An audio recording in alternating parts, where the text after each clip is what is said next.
ಈ ಕಡಿತದಿಂದ ಸಾಯುವವರು ಮತ್ತು ಅಂಗವೂನಾಗುವವರು ಇಂಥವ್ರ ಕಥೆ ಏನು? ಅದರ ಬಗ್ಗೆ ಯಾರು ಮಾತಾಡ್ತಾ ಇಲ್ಲ. ಸುಪ್ರೀಂ ಕೋರ್ಟ್ ತೀರ್ಪನ್ನ ಸುಮ್ಮನೆ ಕೊಟ್ಟಿಲ್ಲ, ಅದು ಅಬ್ಸರ್ವೇಷನ್ ಮಾಡಿದೆ, ಸಮಾಜದಲ್ಲಿ ಏನಾಗ್ತಾ ಇದೆ ಅಂತ. ಅದಕ್ಕಾಗಿ ಇಷ್ಟು ಕಠಿಣವಾದ ತೀರ್ಪನ್ನು ಕೊಟ್ಟಿದ್ದು. ಅದರ ಅರ್ಥ ನಾಯಿಗಳನ್ನೆಲ್ಲ ತೆಗೆದು ಶೆಡ್ಗೆ ಹಾಕಿ ಬಿಸಾಡಬೇಕು ಅಂತಲ್ಲ. ಶೆಡ್ಗೆ ಹಾಕಿ ಅದನ್ನ ಸಂರಕ್ಷಿಸುವುದು ಹೇಗೆ, ಅದರ ಬಗ್ಗೆ ಒಂದು ಸಾಮೂಹಿಕ ಚಿಂತನೆ ಆಗಲಿ. ದೇಶದಲ್ಲಿ ಶ್ರೀಮಂತರೆಲ್ಲ ಅದಕ್ಕೆ ದೇಣಿಗೆಯನ್ನ ಕೊಡ್ಲಿ, ನಮ್ಮಂತವರು ಕೊಡೋಣ. ಸಮಾಜದಲ್ಲಿ ಇಂಥ ರಕ್ತಪಾತ ಆಗುವುದನ್ನು ತಪ್ಪಿಸಲೇಬೇಕಲ್ಲ. ಮಕ್ಕಳು, ಮರಿ, ಹೆಂಗಸರು, ಮಕ್ಕಳು ಎಲ್ಲರೂ ಅದರ ಆಹಾರ ಆಗ್ತಾ ಇದ್ದಾರೆ.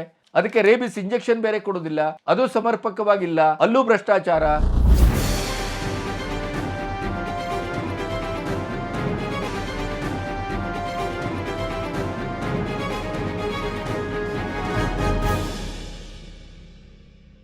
ನಮಸ್ತೆ, ಬಿ ಗಣಪತಿ ನ್ಯೂಸ್ ಚಾನಲ್ಗೆ ಸ್ವಾಗತ. ಇಡೀ ದೇಶದಲ್ಲಿ ಬೀದಿ ನಾಯಿಗಳ ಒಂದು ಪುನರ್ವಸತಿ ಕೇಂದ್ರವನ್ನು ಸ್ಥಾಪಿಸಬೇಕು ಅನ್ನುವಂಥ ತೀವ್ರ ಒತ್ತಡವನ್ನು, ತೀವ್ರವಾದಂಥ ಕಳಕಳಿಯನ್ನು, ಅದಕ್ಕಿಂತ ಮುಖ್ಯವಾಗಿ ಸಮಾಜದಲ್ಲಿ ಬೀದಿ ನಾಯಿಗಳಿಂದ ಆಗ್ತಾ ಇರುವ ಅನಾಹುತದ ಬಗ್ಗೆ ಸುಪ್ರೀಂ ಕೋರ್ಟ್ ಕಿಡಿಯಾಗಿ ನಿನ್ನೆ ಕೊಟ್ಟಂಥ ಒಂದು ತೀರ್ಪು ಇಡೀ ದೇಶಾದ್ಯಂತ ಒಂದು ಹಲ್ಚಲನ್ನು ವ್ಯಕ್ತಪಡಿಸಿದೆ, ಹುಟ್ಟು ಹಾಕಿದೆ. ಹಾಗಾದರೆ ಈ ತೀರ್ಪಿನ ಬಗ್ಗೆ ನಾನು ನಿನ್ನೆಯೇ ಮಾತಾಡಬೇಕಾಗಿತ್ತು. ಆದರೆ ಅದರ ಇಡೀದಾದಂಥ ತೀವ್ರತೆ ಯಾವ ರೀತಿಯ ಪ್ರತಿಕ್ರಿಯೆಯನ್ನು ಸಮಾಜದ ಮಧ್ಯೆ ತರ್ತದೆ ಅನ್ನುವಂಥ ನಿರೀಕ್ಷೆಯಲ್ಲಿದ್ದೆ ನಾನು.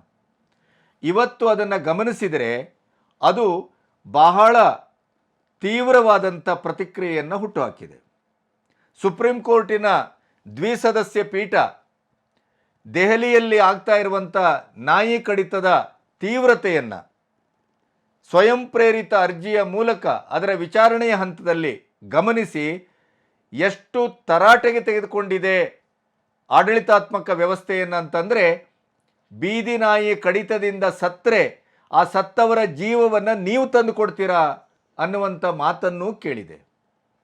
ಅದರ ಜೊತೆಗೆ ರೇಬಿಸ್ನಿಂದ ಎಷ್ಟು ಜನ ಸಾಯ್ತಾ ಇದ್ದಾರೆ, ಅದರಿಂದ ಆಗುವ ಅನಾಹುತ ಎಷ್ಟು, ಆದ್ದರಿಂದ ತಕ್ಷಣಕ್ಕೆ ಪುನರ್ವಸತಿ ವ್ಯವಸ್ಥೆಯನ್ನು ಕಲ್ಪಿಸತಕ್ಕದ್ದು. ಅದಕ್ಕೇನಾದರೂ NGOಗಳು ಅಥವಾ ಪ್ರಾಣಿ ದಯಾ ಸಂಘಗಳು ಎದುರು ಬಂದರೆ, ಪ್ರತಿಭಟಿಸಿದರೆ, ಆಕ್ಷೇಪಿಸಿದರೆ ನೀವು ಸುಪ್ರೀಂ ಕೋರ್ಟಿಗೆ ಅದನ್ನು ತನ್ನಿ, ನಾವು ಅದನ್ನು ನೋಡ್ಕೊಳ್ತೇವೆ, ಯು ಡೋಂಟ್ ಕೇರ್, ಇದನ್ನು ಮಾಡತಕ್ಕದ್ದು ಅನ್ನುವಂಥ ಒಂದು ತೀರ್ಪನ್ನು ಐತಿಹಾಸಿಕ ಅನ್ನುವ ರೀತಿಯಲ್ಲಿ ನೀಡಿದೆ.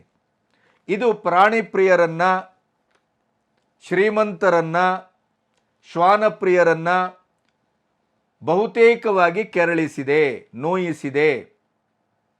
ಹಾಗಾದರೆ ಈ ಪ್ರಕರಣ, ಈ ತೀರ್ಪನ್ನು ಯಾವ ರೀತಿ ನೋಡಬೇಕು? 6 ರಿಂದ 8 ವಾರಗಳ ಒಳಗಡೆ ತಲಾ 5,000 ನಾಯಿಗಳನ್ನು ಇಡಬಲ್ಲ ಶೆಡ್ ತೆರೆಯುವಂತೆ ಸುಪ್ರೀಂ ಕೋರ್ಟ್ ಕಟ್ಟಾಜ್ಞೆಯನ್ನು ಮಾಡಿದೆ. ದೆಹಲಿಯಲ್ಲಿ ಈ ವರ್ಷ 26,000 ಬೀದಿ ನಾಯಿ ಕಡಿತ ಪ್ರಕರಣ ದಾಖಲಾಗಿದೆ. ಬೀದಿ ನಾಯಿ ಕಡಿತದಿಂದ ರೇಬೀಸ್ ಕೂಡ ಹೆಚ್ಚುತ್ತಾ ಇದೆ. ನಿಮಗೆ ಗೊತ್ತಿದೆ, ಇತ್ತೀಚಿನ ಒಂದು ದಿನಗಳಲ್ಲಿ ಬಹಳ ದೊಡ್ಡದಾಗಿ ಒಂದು ವಿಡಿಯೋ ವೈರಲ್ ಆಗ್ತಾ ಇದೆ. ಕಬಡ್ಡಿ ಪ್ಲೇಯರ್ ಒಬ್ಬ ಬೀದಿ ನಾಯಿಯ ಕಡಿತದಿಂದ ಆ ರೇಬೀಸು ಅವರಿಗೆ ತಗಲಿ ಅವರು ಆ ಕ್ಷಣದ ಹಿಂಸೆಯಿಂದ ಸಾಯುವ ಆ ವಿಡಿಯೋ ರಾಷ್ಟ್ರಾದ್ಯಂತ ಅದು ಹಲ್ಚಲನ್ನು ವ್ಯಕ್ತಪಡಿಸಿದೆ. ಆ ವಿಡಿಯೋವನ್ನು ನೋಡಿದರೆ ಎಂಥವನ ಕರುಳು ಕೂಡ ಕಿತ್ತು ಬರ್ತದೆ. ಯಾರಿಗೂ ಇಂಥ ಒಂದು ಅಂತ್ಯ, ಇಂಥ ಒಂದು ಸಾವು ಬರಬಾರದು ಅನ್ನುವಂಥ ಒಂದು ನೆಲೆಯಲ್ಲಿ ನಾವು ವ್ಯತಿಸುವಂತೆ ಮಾಡಿದೆ. ಇವತ್ತು ಬೆಂಗಳೂರಿನಲ್ಲಿ, ಇದೇ ಬೆಂಗಳೂರು ವಿಶ್ವವಿದ್ಯಾನಿಲಯದ ಆವರಣದಲ್ಲಿ ವಾಕಿಂಗ್ ಹೊರಟಂತ ಬೆಳಗ್ಗೆ 7 ಗಂಟೆಗೆ 2 ವಿದ್ಯಾರ್ಥಿನಿಯರನ್ನು ಮಾರಣಾಂತಿಕವಾಗಿ ಬೀದಿ ನಾಯಿ ಕಚ್ಚಿದೆ. ಶ್ರೀರಂಗಪಟ್ಟಣದಲ್ಲಿ 6 ಮತ್ತು 7 ಮತ್ತು 8 ವರ್ಷದ ಒಂದು ಹೆಣ್ಣುಮಗಳು, ಒಂದು ಹುಡುಗ, ಇಬ್ಬರನ್ನು ಆಟ ಆಡ್ತಾ ಇರುವಾಗ ಕಣ್ಣು, ಮೂಗು, ಬಾಯಿ, ಕೆನ್ನೆ ಎಲ್ಲವನ್ನ ಚಿಂದಿ ಚಿತ್ರಾನ್ನ ಮಾಡಿ ಹಾಕಿದೆ. ಸಾವು ಬದುಕಿನ ಮಧ್ಯೆ ಅವರು ಹೋರಾಡ್ತಾ ಇದ್ದಾರೆ. ಇವನ್ನೆಲ್ಲವನ್ನು ಗಮನಿಸಿದಂಥ ಸುಪ್ರೀಂ ಕೋರ್ಟಿನ ನ್ಯಾಯಮೂರ್ತಿಗಳಾದಂಥ JB ಪರ್ದಿವಾಲಾ ಹಾಗೂ ನ್ಯಾಯಮೂರ್ತಿ R ಮಹದೇವನ್ ಅತ್ಯಂತ ಕಟುವಾದಂಥ ನೆಲೆಯಲ್ಲಿ ಒಂದು ತೀರ್ಪನ್ನು ನೀಡಿದ್ದಾರೆ. ಈ ತೀರ್ಪಿಗೆ ಪ್ರತಿಕ್ರಿಯಾತ್ಮಕವಾಗಿ ನಮ್ಮ ಕನ್ನಡದ ರಮ್ಯನನ್ನೂ ಸೇರಿ ಪ್ರಿಯಾಂಕಾ ವಾದ್ರಾ ಮತ್ತು ರಾಹುಲ್ ಗಾಂಧಿ ಜೊತೆಗೆ ನಮ್ಮ ಬಾಲಿವುಡ್ಡಿನ ಎಲ್ಲ ನಟನಟಿಯರು ಬಹುತೇಕವಾಗಿ ಆಕ್ಷೇಪವನ್ನು ವ್ಯಕ್ತಪಡಿಸಿದ್ದಾರೆ. ಈ ತೀರ್ಪಿನಿಂದ ದಶಕಗಳ ಕಾಲದ ಪ್ರಾಣಿ ಪ್ರಿಯತೆ, ಮಾನವೀಯತೆ, ಆ ಎಲ್ಲ ನೆಲೆಗಳಿಂದ ಸುಪ್ರೀಂ ಕೋರ್ಟ್ ಬಹಳ ದೂರ ಸಾಗಿದೆ. ಇದು ಅತ್ಯಂತ ವೇದನಾತ್ಮಕವಾದಂಥ ತೀರ್ಪು ಅನ್ನುವಂಥ ನೆಲೆಯಲ್ಲಿ ಪ್ರತಿಕ್ರಿಯಾತ್ಮಕವಾಗಿ ಎಲ್ಲರೂ ಮಾತನಾಡಿದ್ದಾರೆ. ಮತ್ತು ಈ ಬೀದಿ ನಾಯಿಗಳ ಸಂರಕ್ಷಣೆಗೆ ಬಹಳ ವರ್ಷಗಳ ಹಿಂದೆಯೇ ಒಂದು ಶ್ರೀಕಾರ ಹಾಕಿದವರು ಯಾರಪ್ಪ ಅಂತಂದರೆ ಮನೇಕಾ ಗಾಂಧಿ. ಮನೇಕಾ ಗಾಂಧಿ ಅವರು ಹೇಳ್ತಾರೆ 15,000 ಕೋಟಿ ಬೇಕು. ಯಾಕೆಂದರೆ ದೆಹಲಿಯಲ್ಲಿ 3 ಲಕ್ಷ ಬೀದಿ ನಾಯಿಗಳಿದೆ. ಅದನ್ನು ಸರಿಯಾಗಿ ನೀವು ಮಾಡಬೇಕು ಅಂತಾದರೆ 3,000 ಆಶ್ರಯ ಕೇಂದ್ರಗಳನ್ನು ತೆರೆಯಬೇಕಾಗತ್ತೆ. 15,000 ಕೋಟಿ ಬೇಕಾಗತ್ತೆ. ಹಾಗಾಗಿ ಈ ತೀರ್ಪು ಒಂದು ರೀತಿಯಲ್ಲಿ ಒಂದು ಪ್ರಾಕ್ಟಿಕಲ್ ಅಲ್ಲ ಅನ್ನುವ ರೀತಿಯಲ್ಲಿ ಅವರು ಪ್ರತಿಕ್ರಿಯಿಸಿದ್ದಾರೆ. ಬಾಕಿಯವರೆಲ್ಲರೂ ಬೀದಿ ನಾಯಿಗಳಿಗೂ ಬದುಕುವ ಹಕ್ಕಿದೆ, ಮತ್ತು ನೀವು ಯಾವುದೋ ಪ್ರದೇಶದಲ್ಲಿ ತೆಗೆದುಕೊಂಡು ಹೋಗಿ ಶೆಡ್ ಮಾಡಿದರೆ ಆ ಬೀದಿ ನಾಯಿಗಳೆಲ್ಲವೂ ಆಯಾಯ ಪ್ರದೇಶಕ್ಕೆ ಅನುಗುಣವಾಗಿ ತಮ್ಮ ಬದುಕಿನ ವ್ಯಾಪ್ತಿಯನ್ನು ಹೊಂದಿರ್ತವೆ. ಬೇರೆ ಕಡೆ ನೀವು ಹೋದಾಗ ಅದಕ್ಕೆ ಸ್ಥಳ ಬದಲಾವಣೆಯ ಹಿಂಸೆ ಆಗತ್ತೆ. ಈ ರೀತಿಯ ಒಂದು ವ್ಯಾಖ್ಯಾನವನ್ನು ಮಾಡ್ತಾ ಈ ಸಂರಕ್ಷಣಾ ಕೇಂದ್ರವನ್ನು, ಪುನರ್ವಸತಿ ಕೇಂದ್ರವನ್ನು ತೆರೆಯಲಿಕ್ಕೆ ಅಥವಾ ಆಶ್ರಯ ಕೇಂದ್ರವನ್ನು ತೆರೆಯಲಿಕ್ಕೆ ನೀವು ಮುಂದಾಗಬೇಕು. ಕಟ್ಟಪ್ಪಣೆ ಮಾಡಿದ್ದಾರೆ. 6 ರಿಂದ 8 ವಾರಗಳ ಒಳಗಡೆ ಆ ಶೆಡ್ಗಳನ್ನು ತೆಗೆಯಬೇಕು ಅಂತೇನು ಸುಪ್ರೀಂ ಕೋರ್ಟ್ ಹೇಳಿದೆ. ಅದು ಒಂದು ರೀತಿಯ ಅತಾರ್ಕಿಕವಾದದ್ದು, ನೈಸರ್ಗಿಕವಾದದ್ದಲ್ಲ. ನಾಯಿಯ ಇಡೀ ಬದುಕಿನ ಒಂದು ವಾಸ್ತವವನ್ನು ಅರಿಯದೆ ಕೊಟ್ಟಂಥ ತೀರ್ಪು ಅನ್ನುವ ರೀತಿಯಲ್ಲಿ ಕೆಲವು ವ್ಯಾಖ್ಯಾನಗಳೆಲ್ಲ ನಡೀತಾ ಇವೆ. ಹಾಗಾದರೆ ಈ ತೀರ್ಪು ಸರಿಯೋ ತಪ್ಪೋ, ಏನಾಗಬೇಕು? ಅಥವಾ ಬೀದಿ ನಾಯಿಗಳನ್ನು ಹಾಗೇ ಬಿಡಬೇಕೇ? ಬೀದಿ ನಾಯಿಗಳು ಮೊದಲು ಇಷ್ಟು ಉಗ್ರವಾಗಿ ವರ್ತಿಸ್ತಾ ಇರಲಿಲ್ಲ, ಈಗ ಯಾಕೆ ವರ್ತಿಸ್ತಾ ಇವೆ? ಈ ಎಲ್ಲ ವಿಷಯಗಳ ಬಗ್ಗೆ ಒಂದು ಸಮಗ್ರವಾದಂಥ ವಿವೇಚನೆಯನ್ನು ನಿಮ್ಮೊಟ್ಟಿಗೆ ಮಾಡಬೇಕು ಅಂತ ನಾನಿಲ್ಲಿ ಕೂತಿದ್ದೇನೆ. ಇಲ್ಲಿಯವರೆಗೆ ನನ್ನ ಚಾನಲನ್ನು ನೀವು ಸಬ್ಸ್ಕ್ರೈಬ್ ಮಾಡದೇ ಇದ್ದರೆ ದಯವಿಟ್ಟು ಸಬ್ಸ್ಕ್ರೈಬ್ ಮಾಡಿ. ಸ್ವತಂತ್ರ ಪತ್ರಿಕೋದ್ಯಮಕ್ಕೆ ಧನ ಸಹಾಯವನ್ನು ಮತ್ತು ಪ್ರೀತಿ ವಿಶ್ವಾಸದ ಒತ್ತಾಸೆಯನ್ನು ನೀವು ನೀಡ್ತೀರಿ ಅನ್ನುವ ನಂಬಿಕೆ ನನ್ನದು. ಒಂದು ಸರಿ ನಿಮಗೆ ಅಂಕಿಅಂಶವನ್ನು ಎದುರಿಡ್ತೇನೆ, ಆಮೇಲೆ ಅದರ ಆಗುವ ರಿಪಾರ್ಕೇಷನನ್ನು ನಿಮ್ಮ ಎದುರಿಡ್ತೇನೆ. ಅದಕ್ಕೆ ಪರಿಹಾರ ಮಾರ್ಗ ಏನಿದೆ ಅನ್ನೋದನ್ನು ಹೇಳ್ತೇನೆ. ಅದರ ಜೊತೆಗೆ ಸುಪ್ರೀಂ ಕೋರ್ಟಿನ ಈ ಕಳಕಳಿಯ ತೀರ್ಪು ಸರಿಯೋ ತಪ್ಪೋ, ವಾಸ್ತವವೋ ಅವಾಸ್ತವವೋ, ಅಥವಾ ಒಂದು ನೈಸರ್ಗಿಕವಾದಂಥ ಒಂದು ಇಡೀ ಒಂದು ಚಲನವಲನದ ಪ್ರಕ್ರಿಯೆಯ ಕೊಂಡಿಯನ್ನು ಅದು ಬಲಾತ್ಕಾರವಾಗಿ ಕಳಿಸ್ತಾ ಇದೆಯೇ? ಇದೊಂದು ಅಮಾನುಷವೇ, ಅಮಾನವೀಯತೆಯೇ? ಈ ಎಲ್ಲ ವಿಚಾರಗಳನ್ನು ನಿಮ್ಮೆದುರು ಕೂಲಂಕಷವಾಗಿ ಚರ್ಚಿಸ್ತೇನೆ. ನಿಮ್ಮ ಅನಿಸಿಕೆಯನ್ನು ಮುಕ್ತವಾಗಿ ನನಗೆ ಪ್ರತಿಕ್ರಿಯೆ ಮೂಲಕ ನೀವು ತಿಳಿಸಬಹುದು. ಅದರ ಮೇಲೂ ಕೂಡ ಚರ್ಚೆಯನ್ನು ನಾವು ಮುಂದುವರಿಸಬಹುದು. ಯಾರಿಗೂ ಪ್ರಾಣಿಯನ್ನು ಹಿಂಸೆ ಮಾಡಬೇಕು ಅಂತಿಲ್ಲ. ಮುಖ್ಯವಾಗಿ ನಾಯಿಯ ಬಗ್ಗೆ ಇರುವ ಕಳಕಳಿ 90% ಅತ್ಯಂತ ಪ್ರೀತಿಯಿಂದ, ಅತ್ಯಂತ ಸ್ನೇಹದಿಂದ, ಮಮ್ಮಲತೆಯಿಂದ ಮತ್ತು ಹೃದಯಕ್ಕೆ ಆತುಕೊಳ್ಳುವಷ್ಟು ಅದರ ಬಗ್ಗೆ ಸಮಾಜದಲ್ಲಿ ಒಂದು ಪ್ರೀತಿ, ವಿಶ್ವಾಸ, ಕಳಕಳಿ ಇದೆ. ಇನ್ನು ಯಾವುದೇ ವಿಷಯದಲ್ಲೂ ಕೂಡ ಒಂದು 25-30% ಅದಕ್ಕೆ ವಿರುದ್ಧವಾದಂಥ ಒಂದು ಅಮಾನುಷವಾದಂಥದ್ದು ಅಂಥೇಳಿ ಅಥವಾ ಮಾನವೀಯತೆ ರಹಿತ ಅಂಥೇಳಿ ಏನೇ ಹೇಳಿ ಅದಕ್ಕೆ ಒಂದು ಬೇರೆಯಾದಂಥ ತಿಳುವಳಿಕೆ, ಪ್ರತಿಕ್ರಿಯೆ ಇದ್ದೇ ಇರುತ್ತೆ.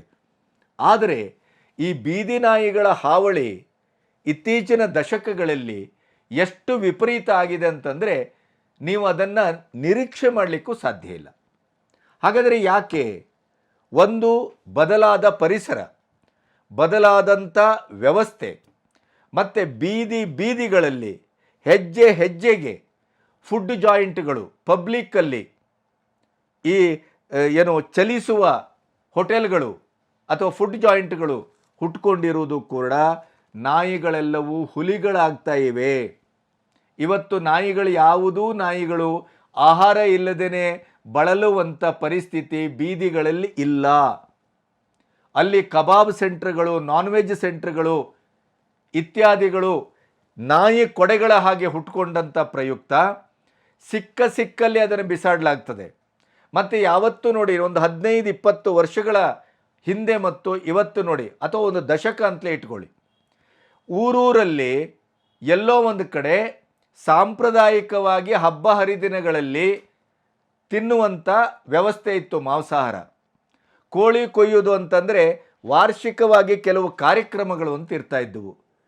ಆದರೆ ಈಗ ಹಳ್ಳಿಗಳಲ್ಲಿ ಕೂಡ ಚಿಕನ್ ಸೆಂಟರ್ಗಳಾಗಿದ್ದಾವೆ. ಅದರ ವೇಸ್ಟ್ಗಳನ್ನು ಸಿಕ್ಕಲ್ಲಿ ಬಿಸಾಡ್ತಾರೆ. ಆದ್ದರಿಂದ ನಾಯಿಗಳಿಗೆ ಅದನ್ನು ತಿಂದು ಕೊಬ್ಬುತ್ತಾ ಇದ್ದಾವೆ. ಇನ್ನು ನಿಮ್ಮ ಚಿಕನ್ ಸೆಂಟರ್ಗಳು ಅದರ ವೇಸ್ಟ್ಗಳನ್ನು ಸಿಕ್ಕಲ್ಲಿ ಬಿಸಾಡ್ತವೆ. ಆದ್ದರಿಂದ ನಾಯಿಗಳು ಇವತ್ತು ನಾಯಿಗಳಾಗಿಲ್ಲ, ಅದು ಹುಲಿಗಳಾಗಿದ್ದಾವೆ.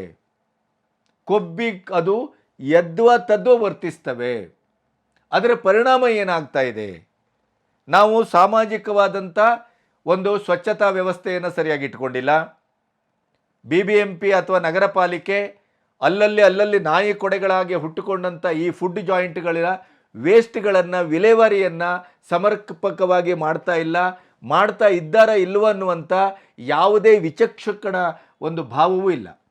ಅದನ್ನು ಪರಿವೀಕ್ಷಣೆ ಮಾಡುವಂಥ ಸಾಧ್ಯತೆಯೂ ಇಲ್ಲ. ಎಲ್ಲವೂ ಭ್ರಷ್ಟಾಚಾರ, ಎಲ್ಲವೂ ಲಂಚಾವತಾರ. ಅವರು ಹಪ್ತವನ್ನು ಕೊಡ್ತಾರೆ, ಅವರು ಎಲ್ಲಿ ಬಿಸಾಡಿದ್ರು ಅದನ್ನು ಕಂಡು ಕಾಣದೇ ಇದ್ದಾಗೆ ಇರ್ತವೆ. ನಮಗದೆಲ್ಲ ಮಾಮೂಲಿ. ಭಾರತೀಯ ಒಂದು ಆಡಳಿತ ವ್ಯವಸ್ಥೆ ಎಷ್ಟು ಪ್ರಾಮಾಣಿಕವಾಗಿದೆ, ಎಷ್ಟು ಅದು ಸಮಾಜಮುಖಿಯಾಗಿದೆ, ಎಷ್ಟು ನೈರ್ಮಲ್ಯವನ್ನು ಕಾಪಾಡಿಕೊಳ್ತದೆ ಅನ್ನೋದನ್ನು ನಾನು ಪ್ರತ್ಯೇಕವಾಗಿ ಹೇಳಬೇಕಾಗಿಲ್ಲ. ಈ ಎಲ್ಲ ಕಾರಣದಿಂದ ಏನಾಗಿದೆ, ಇವತ್ತು ಬೀದಿ ನಾಯಿಗಳು ಸಶಕ್ತವಾಗಿ ಬೆಳೆದಿದ್ದಾವೆ. ಅದು ಏನಾದರೂ ದಾಳಿ ಮಾಡಿತ್ತು ಅಂತಾದರೆ ಅದು ಹುಲಿಯ ದಾಳಿಯನ್ನಾದರೂ ತಪ್ಪಿಸ್ಕೋಬೋದೇನೋ, ಬೀದಿ ನಾಯಿಯ ದಾಳಿಯನ್ನು. ಯಾಕೆಂದರೆ ಅದು ಒಂದೊಂದು ಸಾರಿ 5-10-15 ನಾಯಿಗಳು ಒಟ್ಟಾಗೇ ದಾಳಿ ಮಾಡ್ತವೆ. ಆ ದಾಳಿಯ ಕ್ರೌರ್ಯ, ಅದರ ಆತ್ಯಂತಿಕವಾದ ಭೀಭತ್ಸ ಸ್ಥಿತಿ ಯಾವ ಮಟ್ಟದಲ್ಲಿದೆ ಅಂತಂದರೆ ನಿಮಗೊಂದು ಸಣ್ಣ ಅಂಕಿಅಂಶವನ್ನು ಕೊಡ್ತೇನೆ. ನಮ್ಮ ಬೆಂಗಳೂರು ಮತ್ತು ಕರ್ನಾಟಕದ ಕೆಲವು ವ್ಯಾಪ್ತಿಯಲ್ಲಿ ಈ ವರ್ಷ ಕಳೆದ 24, 23, 24, 25 ಈ 3 ವರ್ಷದ ಒಟ್ಟು ಅಂಕಿಅಂಶವನ್ನು ಇಟ್ಕೊಂಡು ನೋಡಿದ್ರೆ 25ರ ಈ 6-7 ತಿಂಗಳ ಅವಧಿಯಲ್ಲಿ 36.20% ನಾಯಿ ಕಡಿತದ ಪ್ರಮಾಣ ಹೆಚ್ಚಾಗಿದೆ. ನೆನಪಿಡಿ, 36 ಪಾಯಿಂಟ್ ಅಂದರೆ ಎಷ್ಟು ಅಂತ ಲೆಕ್ಕ ಹಾಕಿ ನೀವು. ಈ ವರ್ಷ 2.31 ಲಕ್ಷಕ್ಕೂ ಅಧಿಕ ನಾಯಿ ಕಡಿತದ ಪ್ರಕರಣ ದಾಖಲಾಗಿದೆ. ಕೇವಲ 6-7 ತಿಂಗಳ ಅಂಕಿಅಂಶ ಇದು, ವರ್ಷದ್ದಲ್ಲ. ನೆನಪಿಡಿ, ಬೆಂಗಳೂರು BBMP ವ್ಯಾಪ್ತಿಯಲ್ಲೇ 13,000 ಕಡಿತಗಳಾಗಿದ್ದಾವೆ. ಅದರ ಇಡೀ ಬೀಭತ್ಸವಾದದ್ದು ಇತ್ತೀಚೆಗೆ ಒಂದು 6 ತಿಂಗಳ ಹಿಂದೆ ಒಂದು ಮಗುವನ್ನು ಛಿದ್ರಗೊಳಿಸ್ಬಿಟ್ಟಿದೆ. ಅದರ CCTV ಫುಟೇಜನ್ನು ನೋಡಲಿಕ್ಕೆ ಮನುಷ್ಯನಿಂದ ಸಾಧ್ಯ ಇಲ್ಲ. ಇನ್ನು ರಾತ್ರಿ ಕೆಲಸ ಮುಗಿಸಿ ಬರುವ ಬೈಕ್ ಸವಾರರ ಕತೆ ಗೋವಿಂದ. ಕಾರ್ಗಳನ್ನೇ ಅಡ್ಡ ಹಾಕ್ತವೆ. ಇನ್ನು ವಾಕ್ ಮಾಡ್ಕೊಂಬರುವವ್ರ ಕತೆ ಅಂತೂ ಕೇಳಬೇಡಿ. ಶಾಲೆ ಬಿಟ್ಟು ಬರುವ ಮಕ್ಕಳೆಲ್ಲಾದರೂ ನಡ್ಕೊಂಬಂತ ಇದ್ದರೆ ಅವ್ರ ಮೇಲೆ ಬಿದ್ದು ಏನಾಗ್ತಾ ಇದೆ ಅನ್ನೋದನ್ನು ನೀವು ಟಿವಿಗಳಲ್ಲಿ, ಸೋಷಿಯಲ್ ಮೀಡಿಯಾದಲ್ಲಿ ನೋಡ್ತಾ ಇದ್ದೀರಿ. ಇನ್ನು ಇದೇ BBMP ವ್ಯಾಪ್ತಿಯಲ್ಲಿ 13,000 ಕಡಿತದ ಪ್ರಕರಣ, 19 ರೇಬೀಸ್ನಿಂದ ಸತ್ತಿದ್ದಾರೆ. ರೇಬೀಸ್ ಒಮ್ಮೆ ಅಟ್ಯಾಕ್ ಆಯಿತು ಅಂತಾದರೆ ಮತ್ತೆ ಬದುಕುವ ಪ್ರಶ್ನೆನೇ ಇಲ್ಲ. ನಿಮಗೆ ಗೊತ್ತಿದೆ. ಇವತ್ತು ಬೀದಿ ನಾಯಿಯ ಸಂರಕ್ಷಣೆ ಯಾವ ರೀತಿ ಮಾಡಬೇಕು, ಅದಕ್ಕೊಂದು ಕಾಯ್ದೆ ಇದೆ, ಅದಕ್ಕೊಂದು ಆಡಳಿತಾತ್ಮಕ ಸೂತ್ರ ಇದೆ. ಆದರೆ ಎಷ್ಟು ಆಡಳಿತಾತ್ಮಕ ವ್ಯವಸ್ಥೆ ಅದನ್ನು ಸರಿಯಾಗಿ ಮಾಡ್ತಾ ಇದೆ? ಸಂತಾನಹರಣ ಚಿಕಿತ್ಸೆ ಮಾಡ್ತಾ ಇದೆಯಾ? ಪ್ರತಿಯೊಂದಕ್ಕೂ ರೇಬಿಸ್ ಇಂಜೆಕ್ಷನ್ ಕೊಡ್ತಾ ಇದೆಯಾ? ಅಥವಾ ಬೀದಿಗಳಲ್ಲಿ ನಾಯಿ ಈ ಥರದ ಗುಂಪಾಗಿ ಅವರು ಅಟ್ಯಾಕ್ ಮಾಡ್ತಾ ಇದೆ ಅಂತ ಗೊತ್ತಾದರೂ ಕೂಡ ಅದರ ಬಗ್ಗೆ ಸರಿಯಾದ ಕ್ರಮ ಇದೆಯಾ? ಏನಿದೆ? ಏನೂ ಇಲ್ಲ. ಅದು ಯಾವುದರ ಬಗ್ಗೂ ಈ ಪ್ರಾಣಿ ದಯಾ ಸಂಘದವರು ಅಥವಾ ಪ್ರಾಣಿಯನ್ನು ಪ್ರೀತಿಸುವವರು ಮಾತಾಡ್ತಾ ಇಲ್ಲ. ಆದರೆ ಬೀದಿ ನಾಯಿಗಳು ಬೀದಿ ನಾಯಿಗಳಾಗೇ ಇರಬೇಕು. ಅವುಗಳ ಮೇಲೆ ಯಾವುದೇ ಕಾನೂನಿನ ಹಿಡಿತ ತರಬೇಡಿ. ಅವುಗಳಿಗೆ ಒಂದು ಆಶ್ರಯ ತಾಣವನ್ನು ಮಾಡಬೇಡಿ. ಈ ಥರದ ಒಂದು ಪುಕ್ಕಟೆ ಸಲಹೆ ಕೊಡ್ತಾರೆ ಹೊರತು ಅದರ ನಿರ್ವಹಣೆ ಯಾವ ಮಟ್ಟದಲ್ಲಿ ಆಗ್ತಾ ಇದೆ? ಈ ಕಡಿತದಿಂದ ಸಾಯುವವರು ಮತ್ತು ಅಂಗವೂನಾಗುವವರು ಇಂಥವ್ರ ಕಥೆ ಏನು? ಅದರ ಬಗ್ಗೆ ಯಾರೂ ಮಾತಾಡ್ತಾ ಇಲ್ಲ. ಇನ್ನು ಕಳೆದ ವರ್ಷ 1,69,672 ಕಡಿತ ಪ್ರಕರಣಗಳು ದಾಖಲಾಗಿದ್ದಾವೆ ಬೆಂಗಳೂರಲ್ಲಿ. ಈ ವರ್ಷ ನೋಡಿ, ಲಾಸ್ಟ್ ಇಯರ್ ಈ ಅವಧಿಯಲ್ಲಿ, ಈಗ ಆಗಸ್ಟ್ ತಾನೇ, ಈ ಆಗಸ್ಟಿನವರೆಗಿನ ಲೆಕ್ಕ ಇದು, 1,69,672 ಪ್ರಕರಣ. ಅದೇ ಈ ವರ್ಷ 2,31,091 ಪ್ರಕರಣ ದಾಖಲಾಗಿದೆ. ಎಷ್ಟು ಪ್ರಮಾಣಬದ್ಧತೆ ಜಾಸ್ತಿ ಆಗಿದೆ ಅಂತ ನೀವು ಲೆಕ್ಕ ಹಾಕಿ. ಇನ್ನು 2024ರಲ್ಲಿ 3.6 ಲಕ್ಷ ಕಡಿತದ ಪ್ರಕರಣ ದಾಖಲಾಗಿದೆ. 42 ರೇಬೀಸ್ಗಳಿಂದ ಸಾವು ಸಂಭವಿಸಿದೆ. 2023 ಮೊದಲ 6 ತಿಂಗಳಿಗೆ ಹೋಲಿಸಿದರೆ 24ರನ್ನ ಆದಂಥ ಈ ದಾಖಲಾತಿಯನ್ನು 23ರ ಮೊದಲ 6 ತಿಂಗಳ ಅಂಕಿಅಂಶಕ್ಕೆ ಹೋಲಿಸಿದರೆ 36.20% ಜಾಸ್ತಿಯಾಗಿದೆ. ಈ ವರ್ಷ ಮೊದಲ 6 ತಿಂಗಳಲ್ಲಿ ವಿಜಯಪುರ ಜಿಲ್ಲೆ ಒಂದರಲ್ಲೇ 15,527 ಕೇಸು ಪ್ರಕರಣ ಕಡಿತದ್ದು ದಾಖಲಾಗಿದೆ.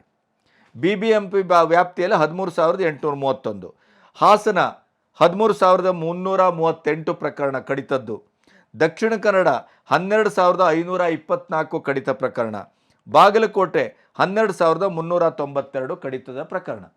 ಹೀಗೆ ನೀವು ಇಡೀ ಜಿಲ್ಲೆಯ ಒಂದು ವ್ಯಾಪ್ತಿಯಲ್ಲಿ ಅದನ್ನು ದಾಖಲಿಸ್ತಾ ಹೋಗ್ಬೋದು. ಶ್ರೀರಂಗಪಟ್ಟಣದಲ್ಲಿ ಇವತ್ತಾದದ್ದನ್ನು ಹೇಳಿದೆ. ಹೊಟ್ಟೆ, ತಲೆ, ಕಣ್ಣು, ಕೆನ್ನೆ ಎಲ್ಲವನ್ನು ಕಚ್ಚಿ ಮೂರಿದೆ. ಬೆಂಗಳೂರು ಪ್ರಕರಣವನ್ನು ಹೇಳಿದೆ.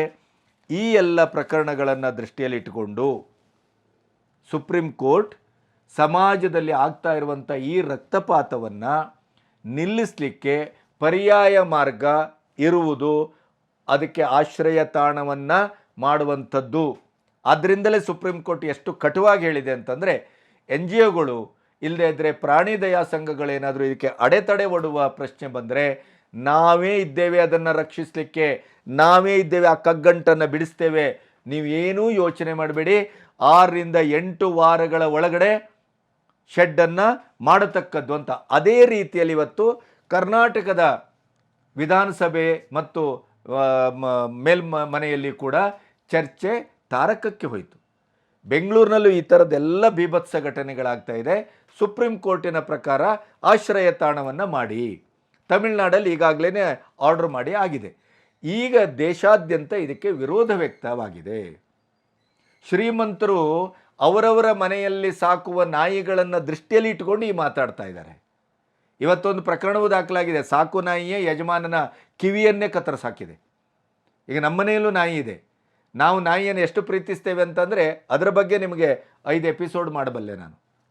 ನನ್ನ ಹತ್ರ ಒಂದು ಸರಿ ಅಂತೂ ಲ್ಯಾಬು 6 ನಾಯಿಗಳಿದ್ದು, ಈಗ ಪಗ್ಗಿದೆ ನನ್ನ ಹತ್ರ.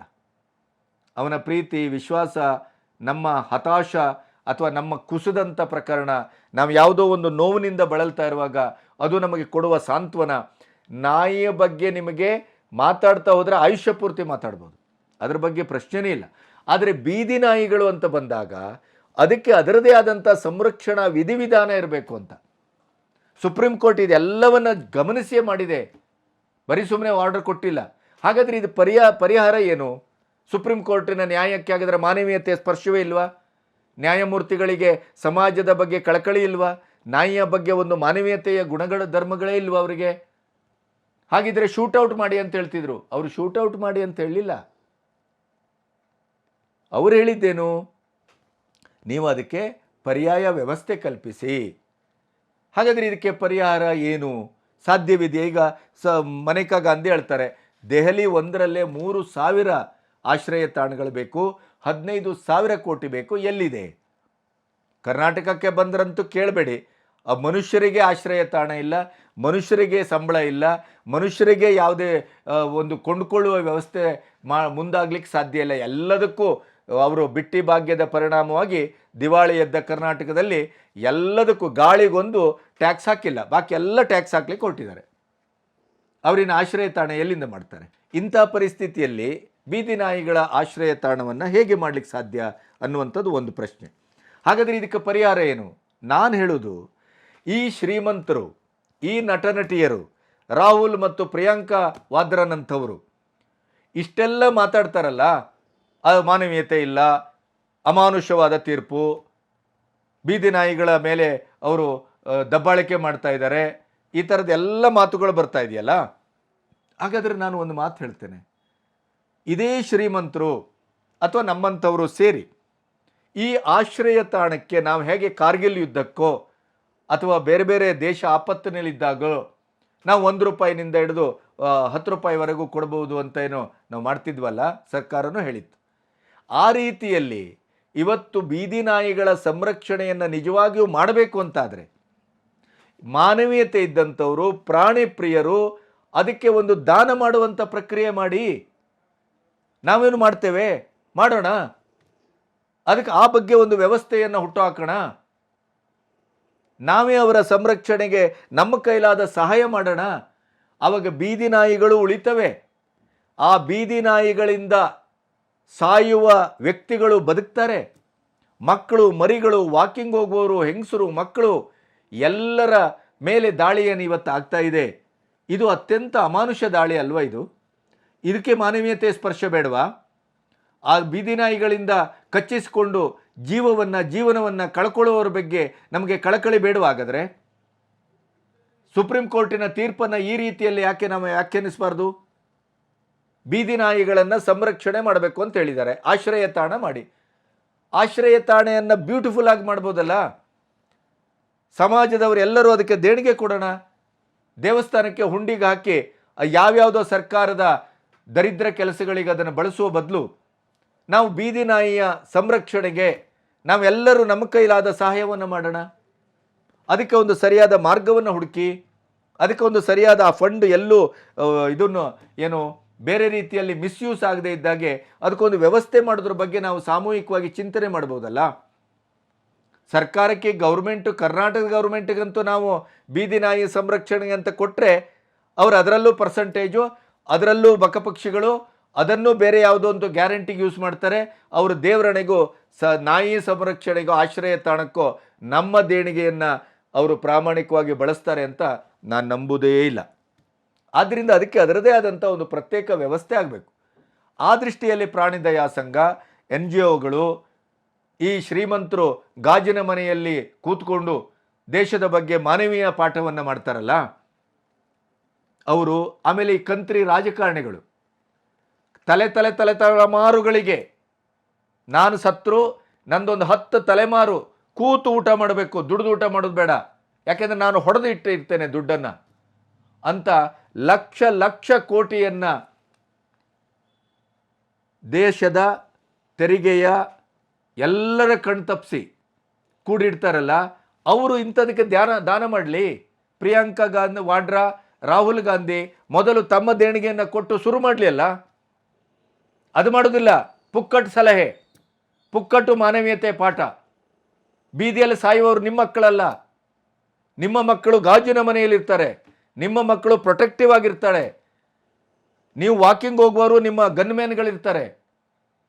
ನಾಯಿಗಳಲ್ಲಿ ಸೊಳ್ಳೆಯೂ ನುಸುಳ್ಳಿಕ್ಕೆ ಬಿಡುವುದಿಲ್ಲ ಅವರು. ಸಾಮಾನ್ಯರ ಕಥೆ ಏನು?